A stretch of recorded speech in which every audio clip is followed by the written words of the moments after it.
Indonesia jadi pusat manufaktur mobil listrik dunia.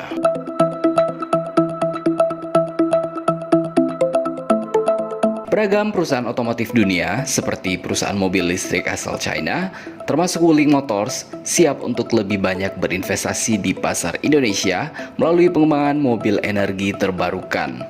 Menurut Han Dehong, Wakil Manajer Umum PT SGMW Motor Indonesia, pemerintah Indonesia sedang mendorong Indonesia menjadi peserta penting dalam memajukan industri mobil energi baru terbarukan dunia.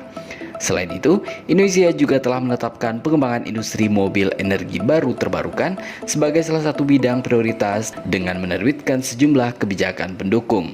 SGMW memilih Indonesia sebagai tempat peluncuran Air EV yang akan memasuki pasar global karena prospek pasar Indonesia yang sangat menjanjikan. Tutur Han sebagaimana diwartakan oleh Xinhua Jumat kemarin.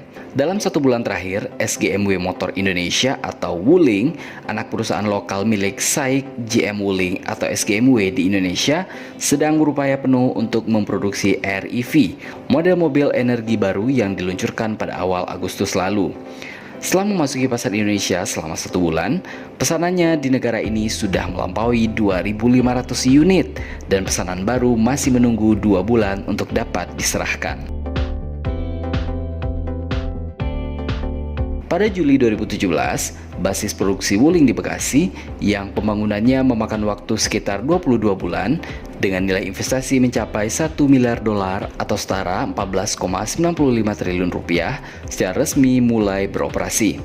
Kini basis produksi tersebut sudah menjadi kawasan industri otomotif yang berfungsi lengkap yang memadukan sistem rantai pasokan, produksi, dan layanan penjualan. Seiring dengan kemitraan ekonomi komprehensif regional atau Regional Comprehensive Economic Partnership mulai berlaku di Indonesia, akan semakin banyak peluang perdagangan yang didatangkan ke negara ini dan impor-ekspor Indonesia akan lebih ditingkatkan tentunya. Para pebisnis yakin hal ini akan lebih mengoptimalkan lingkungan investasi di Indonesia dan menarik lebih banyak perusahaan Cina untuk menanamkan modal di negara ini.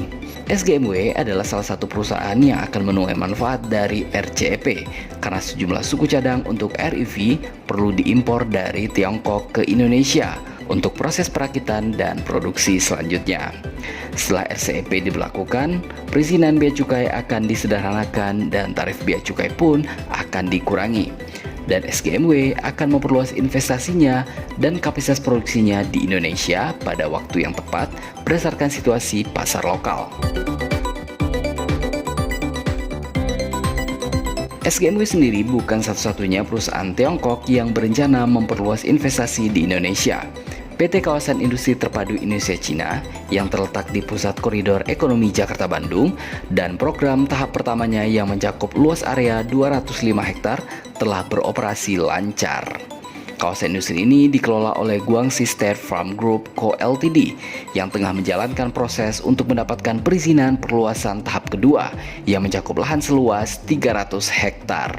Sejauh ini, Guangxi State menguncurkan dana sekitar 1,437 miliar yuan untuk pembangunan kawasan industri tersebut, dan kawasan itu telah berhasil menarik lebih dari 50 perusahaan untuk beroperasi di area tersebut. Cina dan Indonesia memiliki pasar konsumsi yang sangat besar. Berlakunya RCEP dan pembangunan kawasan industri tahap kedua akan berarti peningkatan penting bagi PT Kawasan Industri Terpadu Indonesia Cina. Proyek itu akan berupaya membangun platform baru bagi perusahaan mancanegara yang ingin memasuki pasar Indonesia. Begitu yang disampaikan oleh Huang Yonghua, Wakil Manajer Umum Guangxi State. Pada akhir tahun ini, Silk Road Fund yang didanai bersama oleh valuta asing China, China Investment Corporation, Bank Impor-Ekspor China, dan China Development Bank menandatangani sebuah perjanjian kerangka investasi dengan Badan Koordinasi Penanaman Modal atau BKPM Indonesia dan menjalin kemitraan strategis yang saling menguntungkan dalam jangka panjang. Seorang pejabat senior di Silk Road Fund menyatakan pihak China dan Indonesia akan memanfaatkan keunggulan masing-masing negara dalam pemahaman pasar, sumber daya domestik, seleksi proyek dan manajemen serta investasi proyek, dan bersama-sama mendorong kerjasama investasi serta meningkatkan perkembangan sosial ekonomi dan konektivitas bilateral maupun multilateral. Sejumlah proyek utama yang meningkatkan penghidupan warga setempat dan perkembangan setempat akan diprioritaskan tentunya. Si crowdfund berniat mengucurkan dana sebesar 20 miliar yuan atau setara 2,13 triliun rupiah atau mata uang asing yang nilainya setara untuk bekerjasama dengan BKPM demi mengembangkan peluang investasi di Indonesia yang sangat menggiurkan. Jadi, menurut Anda, kota manakah yang cocok menjadi basis pabrikan mobil listrik dunia di Indonesia?